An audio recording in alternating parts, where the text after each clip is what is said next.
हमारे उद्धारकर्ता प्रभु यीशु मसीह के नाम पर आप सबों को नमस्कार मित्रों। मैं हूं आपका भाई अजीत होरो। आज के हमारे मनन का विषय होगा छाप किसकी है। मित्रों, लूका 15 और उसके 8 से 10 में हम खोए हुए सिक्के के दृष्टांत को पढ़ते हैं। बाइबल बताती है कि वो सिक्का जब खो गया तो उस स्त्री ने पूरे घर को झाड़ा बुहारा और दिया जलाकर तब तक खोजती रही जब तक वह मिल नहीं गया। सवाल उठता है, सिक्के का महत्व क्यों है?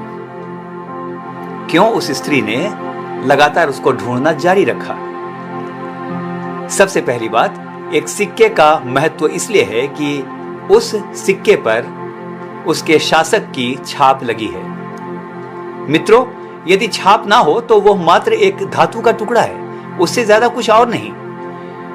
मामूली धातु भी मूल्यवान हो जाती है यदि उस पर छाप लगी हुई हो। दूसरा कुरिन्थियों 1 और उसके 22वें वचन बड़ी सफाई से बताता है कि हम सब पर छुटकारे के दिन के लिए पवित्र आत्मा की छाप लगी हुई है। आइए अपने मूल्य को पहचानें। आइए इस बात को जानें कि उसने छुटकारे के दिन के लिए हम में से हर एक के ऊपर अपनी छाप को लगाया है। आइए ईमानदारी से अपने कर्तव्यों का निर्वाह करें जो प्रभु ने हमें दिया है। दूसरी बात, उस सिक्के का मूल्य क्यों था?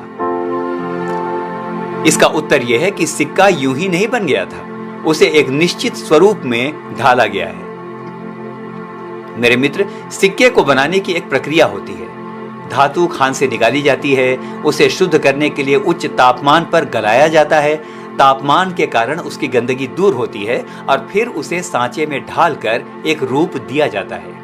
यदि धातु नहीं गली, तापमान नहीं सहा और शुद्ध नहीं हुई तो उसका कोई मूल्य नहीं है। इसी प्रकार मेरे प्रियो, यदि परमेश्वर हमें समस्याओं, बीमारियों और यहाँ तक कि ताड़ना के द्वारा शुद्ध यदि करे तो बुरा ना माने।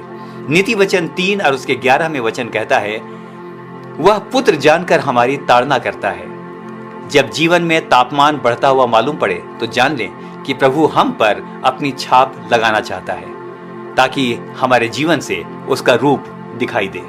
आइए मेरे प्रियो, आज के वचन में हमने सुना कि हम पर पवित्र आत्मा की छाप लगी है। इसे हम बड़े आनंद के साथ इस समय कह सकते हैं।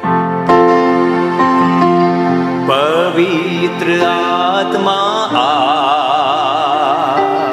पवित्र आत्मा आ, पवित्र आत्मा आ, पवित्र आत्मा आ,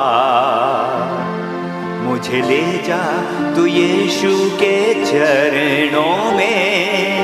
पवित्र आत्मा आ, पवित्र आत्मा आ,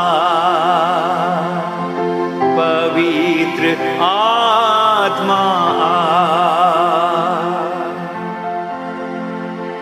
हम में से हर एक को प्रभु बहुत आयत के साथ आशीष दे। आमीन और फिर से आमीन।